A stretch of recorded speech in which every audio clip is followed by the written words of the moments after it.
पढ़ी जाऊँच private school को समस्त योग्य शिक्षक होती सबकि रोचे पाई जोता छता ड्रेस सब जो दिया तथापि सब प्राइवेट ना जाऊ से दुख लगुच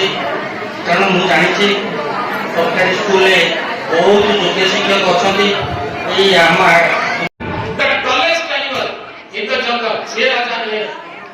राजा के सिंह होती राजा कारण को जान सिंह पछपट शिकार करे ना से समूह युद्ध विश्वास करे से प्रतिकूल परिस्थिति से शामिल हुए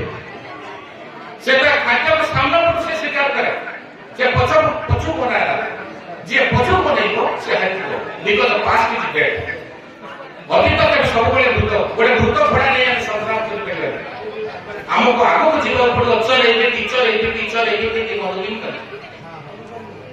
से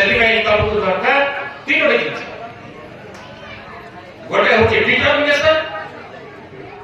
गोटे ड्यूटी सब विद्यालय सी आज अवसर नहीं पूर्वतन प्रधान शिक्षक मोर बंधु तेणु साधुवाद जनाऊँ सहित आज ये जो उत्सव पालन करने जी भारप्राप्त प्रधान शिक्षक भाव में ये कार्य तुलाऊँच से आज सम्मानित अतिथि सहित कहते अनेक कथा मो संबंध से व्यक्ति बंधु मैंने भेटा गले जन चित्रशिल्पी को जन चित्रशिल्पी मूर्तिकार को भेटिले कहले हे मूर्तिकार बंधु आपण कौन सुंदर सुंदर मूर्ति सब आपण वर्कशॉप रे रखिछंती आपण को समस्त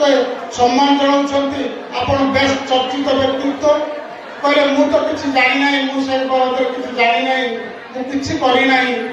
केवल एतिकी मु करे सेई पत्थर खंड गुडा को भल भाव रे मु विश्लेषण करे एवं मो हाथुडी साहाय्य रे मु ताकू ता भितर थिबा ओहिया गुडा को बाहर करि दिए जा फल एक सुंदर मूर्ति बाहरी आसे एवं सही मूर्ति की निश्चित भाव में उज्जवल हो उठे एवं समस्त देखती एवं खुशी अनुभव करती ये होचंती ए बिंधाणी काम तेणु नित्याय परमात्मने बलभद्र सुभद्राभ्यां जगन्नाथाय ते नमः। आज पदनपड़ा पंचायत उच्च विद्यालय 22तम वार्षिक उत्सव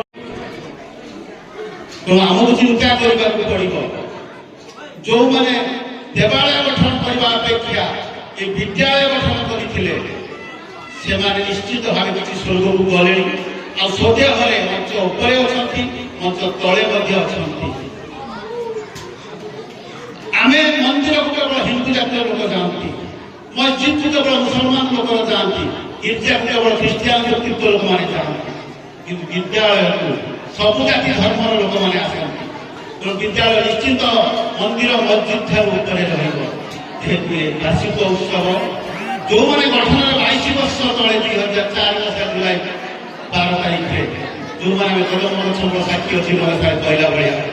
आम बसी 300 लोक से दुख जंत्रणा सही दुई थर विद्यालय भांगिला